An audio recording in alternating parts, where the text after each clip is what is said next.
Hello नमस्ते गाइजहरु के छ सन्चै हुनुहुन्छ तपाईहरु सबैलाई चाहिँ मेरो च्यानलमा वान्स अगेन वेलकम छ ओके यदि तपाईहरु नयाँ हुनुहुन्छ भने चाहिँ मेरो च्यानलमा चाहिँ म तपाईहरुलाई चाहिँ सुशी सम्बन्धी नयाँ नयाँ कुराहरु सिकाइरहेको हुन्छु सो यसै सन्दर्भमा चाहिँ आज चाहिँ पालो रहेको छ तपाईहरुलाई तेरियाकी एकदम स्पेशल सुशीको लागि चाहिने most important sauce which is called teriyaki sauce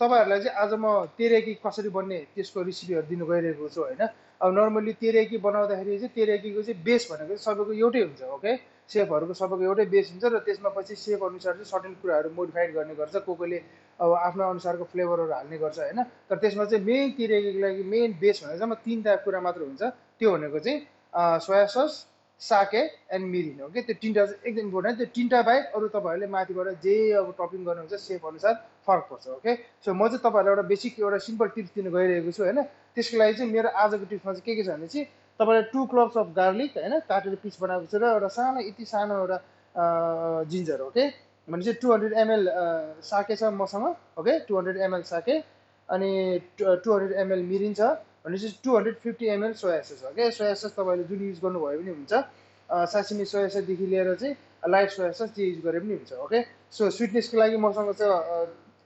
40-50 ग्राम जति व्हाइट सुगर अनि पछि हनी छ भनेपछि पछि तेरियाकी बनेपछि चाहिँ तेरियाकीको लागि थिकनेसको लागि चाहिने चाहिँ कर्नस्टार्च ओके यति इन्ग्रेडिएन्टहरु चाहिँ यहाँ छ र पछि म तपाईहरुलाई यसको पनि एउटा लिस्ट पठाइदिन्छु लिस्ट राखिदिनेछु भिडियोमा ओके यहाँ स्क्रिनमा एउटा लिस्ट राखिदिनेछु कुन चाहिँ कति कति युज गरेको छु मैले भनेर त्यो अनुसार तपाईहरुले ट्राई गर्न सक्नुहुन्छ ओके सो अब भनेको चाहिँ मेन सुरु गर्दाखेरि चाहिँ तपाईहरुले चाहिँ अब यहाँ हाम्रो एउटा प्यानमा ओके हाम्रो रेस्टुरेन्टमा चाहिँ नर्मली अब ठुलो छ र सबै कुरा ठुलो एमाउन्टमा बनाउँछ त्यसको कारणले गर्दाखेरि चाहिँ हामीसँग चाहिँ सानो भाँडाहरु छैन यहाँ सो चाहिँ म नर्मली तपाईलाई वकमा बनाउन गइरहेको छु ओके नर्मली तेरियाकी चाहिँ वकमा भन्दा नि नर्मल सानो चुलोमा बनाउँछ ओके सो आज बेसिक आइडियामा दिन चाहन्छु कसरी बन्छ भन्ने कुरा ओके सो तपाईले प्यान हाल्नुभयो प्यान हालिसकेपछि सुरुवात केबाट गर्नुहुन्छ भने चाहिँ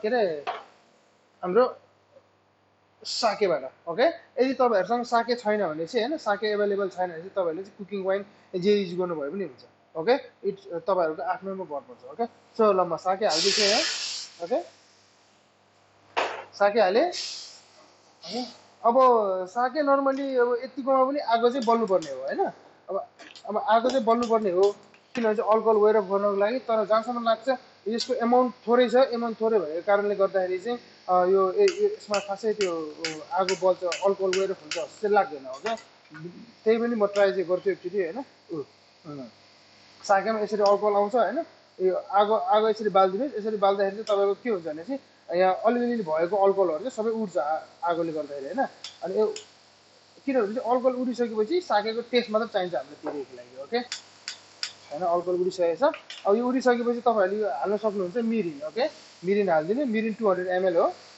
ओके मिरिन हालिसकेपछि हामीसँग छ जिन्जर गार्लिक पनि हाल्दिनुस् ओके जिन्जर गार्लिक हालिसकेपछि लास्टमा चाहिँ हामीले हाल्ने 250 ml को सोया सस ओके 250 ml को सोया सस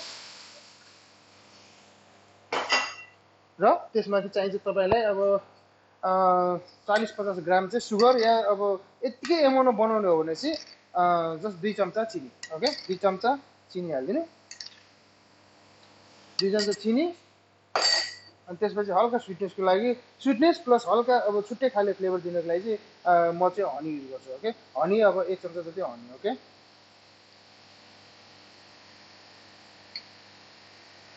ओके यति हालिदिन्छु र यसलाई एकछिन बोइल हुनलाई टाइम लाग्छ बोइल हुन दिन्छु म ओके अब म चाहिँ नर्मली के गर्छु भनेपछि यतिकै उम्लिरहेको छ हैन यो यतिकै उम्लिन दिइसकेपछि चाहिँ अब यसमा चाहिँ थिकनेस बनाउनु छ भने चाहिँ हैन थिकनेस बनाउनु छ भने चाहिँ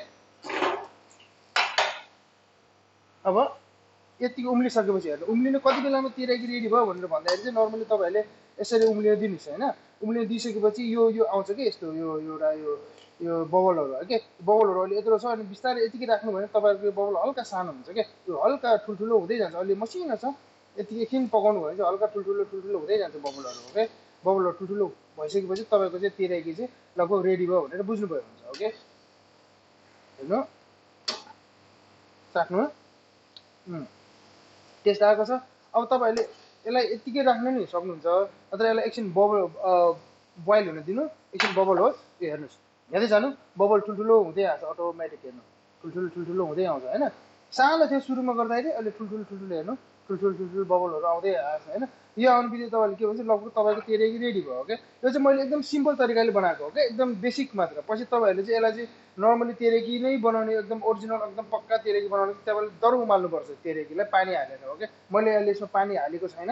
पानी हाल्नुपर्दा तपाईँहरूले चाहिँ पानी हालेर गर्ने हो भने चाहिँ, फ्लेभर ल्याउने हो भने चाहिँ यही रेसिपीमा चाहिँ तपाईँले जति एमाउन्ट हाल्नुभएको छ त्यति एमाउन्टै पानी हाल्नु हो क्या। मैले सबै 200 ml मिरिन 200 ml साके युज गरेर चाहिँ तपाईँले 200 ml वाटर पनि युज गर्न सक्नुहुन्छ। 200 ml वाटर युज गरेर अनि यसको फ्लेभरको लागि हल्का सिनामनदेखि लिएर हल्का ओरेन्जहरू के हुन्छ एउटा फलफुल हालेर हल्का टेस्ट निकालेर यसलाई एकछिन उम्लिन मजाले उम्लिन दिनु सक्नुहुन्छ। ओके, ताकि त्यो वाटरले चाहिँ पानी चाहिँ किन थप्नको कारणले किन भनेर भन्दाखेरि चाहिँ त्यो उम्लिसकेपछि चाहिँ त्यो जुन चाहिँ त्यो टेस्ट हुन्छ त्यो टेस्ट चाहिँ नघटोस् के, पानी मात्र उडेर जान्छ होइन। नर्मली वाइन साकेर यहीँ बसिरहेको छ त्यसको लागि हो। ओके, सो अब लगभग हेर्नु, अब यो उम्लेर यत्रो बाक्लो भइसकेको छ होइन। अब यसको लागि यो हाम्रो अब लगभग रेडी भइसकेको छ होइन। अब यसलाई थिकनेस बनाउने हो भने यहाँ हाम्रो अलिकति यो कर्नस्टार्च छ, अब यसलाई हल्का थिकनेस ठिक बनाउनु पऱ्यो होइन। कर्नस्टार्चमा यसो गर्नु, पानी हाल्नु। ओके ओके, यत्रो सबै चाहिन्न कर्नस्टार्च। ओके, तपाईँहरूको अब सुरुमा तपाईँहरू नयाँ हुनुहुन्छ भने चाहिँ तपाईँहरूले अब आइडिया छैन भने चाहिँ हल्का लिनु। ओके, किन चाहिँ एकैचोटि धेरै हाल्दाखेरि फेरि डाइरेक्ट यो बाक्लो हुन्छ। ओके, कर्नस्टार्च हाल्दाखेरि चाहिँ एकदम ध्यान दिनु पऱ्यो। यति लिएको छ मैले, हल्का यति हालिदिनु। ओके, अनि आगो ठुलो गरेर चलाउनु यसरी मजाले। ओके, हेर्नु हल्का चलाउनु।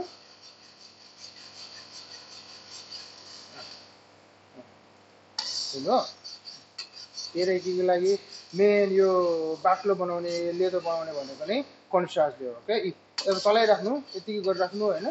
किनभने चाहिँ फेरि तपाईँले एकछिन चलाएन भने चाहिँ यो कर्नस्टार्च चाहिँ सबै गएर एक ठाउँमै गएर अड्केर बस्छ क्या होइन। एकछिन चलाइदिनु, एकछिन चलाइदिइसकेपछि तपाईँहरूले आगोलाई लो मिडियममा क्या लो हिटमा राखेर चाहिँ मजाले उम्लिन दिनु एकछिन सर्टेन टाइम।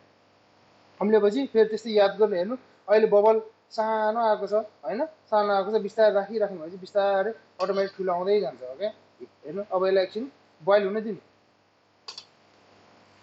सो अब हेर्नु तेरेकी अब अलमोस्ट मैले अब एकछिन बिचमा राखेँ होइन। हेर्नु यत्तिकै हुनुपर्छ ल। हेर्नु है, उम्लिँदाखेरि यत्तिकै बाक्लो भयो। ओके, यत्तिकै बाक्लो भइसक्यो। तपाईँ ध्यान दिनु, आगो सानोमा राख्नु, धेरै ठुलोमा राखेर डर छ। हेर्नु अहिले यो तेरेकी त्यस्तो लेतो देख्दैन तपाईँले। ओके, किनभने चाहिँ यो यत्तिकै छ, अहिले यो तातो छ यो। ओके, तातो भएको कारणले गर्दाखेरि चाहिँ यतिकै देख्दैन, पछि चिसो भइसकेपछि अटोमेटिक थिकनेस आउँछ। ओके, थिकनेस चाहिँ तपाईँको कहिले चाहिँ अब तेरेकी भयो भनेर हेर्ने भनेर भन्दाखेरि चाहिँ दुईवटा तरिका छ। एउटा हेर्नु है, एउटा तपाईँले देखाइदिन्छु अहिले म। यसरी हेर्नु, हल्का फाल्नु होइन, यसरी बिस्तारै गर्नु, लास्टमा हेर्नु यो तर चुइरहेको छ कि मजाले। हेर्नु देख्नुभयो, यहाँ टुप्पोमा लामो समयसम्म भइरहेको छ। ओके, प्लेट लिने अर्को एउटा भनेको चाहिँ तपाईँको हेर्नु तेरेकी यस्तो भयो होइन। अब प्लेट हल्का प्लेट लिनु, एक थोपा चौनु प्लेटमा, अनि यसरी हेर्नु। ओके, यदि यो चोएर पुरै मुनिसम्म आउँदैन, सर लड्केर यतिमा अड्किन्छ, अलिकति मुनि झारेर यतिमा अड्किन्छ भनेपछि तपाईँको तेरेकी रेडी भयो। ओके, सबसे बेस्ट तपाईँहरूलाई यसरी चेक गर्नु। हामीले एक्सपिरियन्स गर्दाखेरि हेर्ने थाहा हुन्छ होइन। यदि तपाईँहरू नयाँ हुनुहुन्छ भने चाहिँ सबसे बेस्ट भनेको चाहिँ यसरी ल्याउनु, प्लेटमा एक थोपा हाल्नु होइन, एक थोपा हालेर यसरी चेक गर्नु। ओके, यसरी सर्टेन यतिकै आएर सर्टेन टाइममा टक्क रोकिन्छ भने चाहिँ अटोमेटिक रोकिन्छ भने चाहिँ यो भने चाहिँ तपाईँको तेरेकी रेडी भयो भनेर बुझ्नुहुन्छ। ओके, यसको ग्लेज भइसकेको छ। सो अब हाम्रो तेरेकी रेडी भइसकेको छ होइन। तपाईँलाई सानो सिम्पल एउटा आइडिया मात्रै दिएको है यो। अब यसलाई चाहिँ छान्नुपर्छ एकचोटि होइन, यसलाई छान्नु। ओके,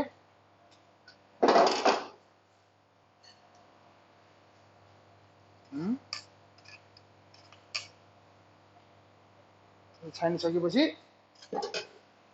तपाईँहरूको अब हेर्नुहोस् तेरेकी। ओके, ल दिस इज तेरेकी। ओके, यतिकै थिकनेसमा हुनुपर्छ। हेर्नु अब यो बिस्तारै चिसिँदै जान्छ होइन। चिसिँदै गइसकेपछि थिकनेस दामी निस्किन्छ र जुन यो अहिले फ्लो भएर त्यो फ्लो हल्का कम हुन्छ र हल्का लेदो हुन्छ। ओके, हल्का लेदो भइसकेपछि तपाईँहरूको तेरेकी भयो। अब यसमा तपाईँहरूले चाहिँ यो ग्लेज तेरेकी पनि हो यो। हेर्नु यसरी हेर्नु, गोल्डन कलर देख्छ यता। ओके न, गोल्डन कलर देख्छ, दामी क्लिक टल्किन्छ। ओके, तेरियाकी भनेको नि ग्लेज हो कि, तेरी भनेको जब ग्लेज हो भने चाहिँ याकी भनेको ग्रिल हो। ग्रिल ग्लेज भनेर भन्छ होइन नर्मली भन्दाखेरि चाहिँ।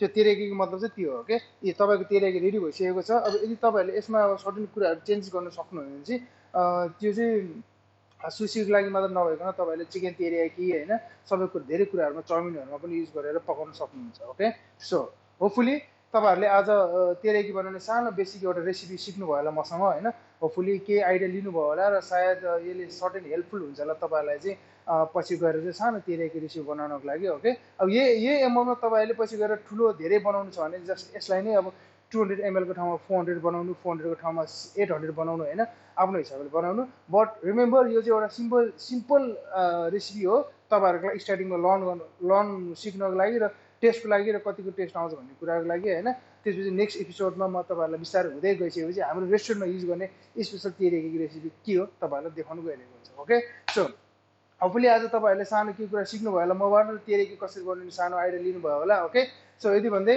म आज तपाईँहरूसँग बिदा लिन चाहन्छु र थ्याङ्क यू सो मच अहिलेसम्म तपाईँहरू यहाँ मेरो च्यानलमा बसिदिनु भयो मेरो भिडियो हेरिदिनु भयो र अहिलेसम्ममा मन पराइदिनु भएकोमा मेरो भिडियोहरू तपाईँहरूलाई धेरै धेरै धन्यवाद र प्लिज साथीहरूलाई पनि भनिदिनु होला ओके जो सुसी सिक्ने इच्छुक हुनुहुन्छ उहाँहरूलाई पनि भनिदिनु होला मेरो च्यानलको बारेमा र यही नै छ ल थ्याङ्क यू सो मच गाइजहरू ओके यसरी नै माया गर्दै गर्नु र सपोर्ट गर्दै गर्नु होला नेक्स्ट भिडियोमा फेरि म तपाईँहरूलाई नयाँ भिडियो लिएर आउनेछु okay so once again thank you so much गाइजहरू र थ्याङ्क यू नरसिम